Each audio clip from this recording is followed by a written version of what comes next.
Litre জল, chicken, গাজর, আদা, কেটে নেওয়া কিছুটা রসুন, কিছুটা নুন, 15 মিনিট সিদ্ধ হতে দেব।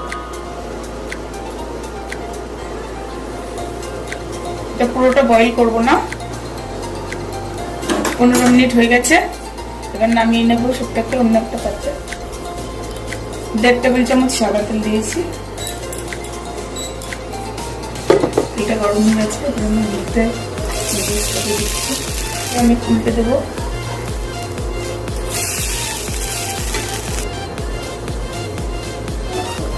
ফ্রাইং প্যানে যে তেল ছিল আমি এই তেলের মধ্যে দিয়ে দিচ্ছি এখানে লঙ্কা কুচি, আদা কুচি আর রসুন কুচি। 1 মিনিট এটাকে ভেজে নেবো। এবার আমি এর মধ্যে দিয়ে দিচ্ছি গাজর, আমি একদম ছোটো ছোটো করে কেটে নিয়েছি, ক্যাপসিকাম, কুচি করে রাখা বাঁধাকপি, কুচি করে নেওয়া একটা টমেটো। আজ বাড়িয়ে এটাকে 2 মিনিট মতো করে নেবো। রেডি মুহূর্তে আমি দিয়ে দেবো হচ্ছে চিকেনের জলটা। চিকেনটাকে আমি গাজর, আদা, রসুন, নুন দিয়ে ফুটিয়ে নিয়েছিলাম।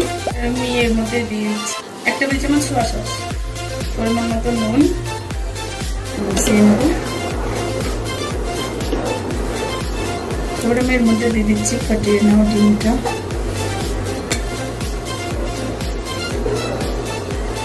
নিয়ে নিয়েছি 1 টেবিল চামচ কর্নফ্লাওয়ার, এটাকে আমি জল দিয়ে গুলে নেব।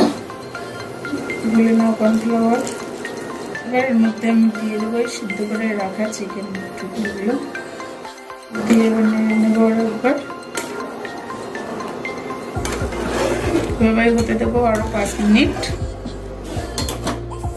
সবশেষে আমি দিয়ে দেবো এর মধ্যে কিছুটা পরিমাণে ধনে পাতা মিশিয়ে নেব।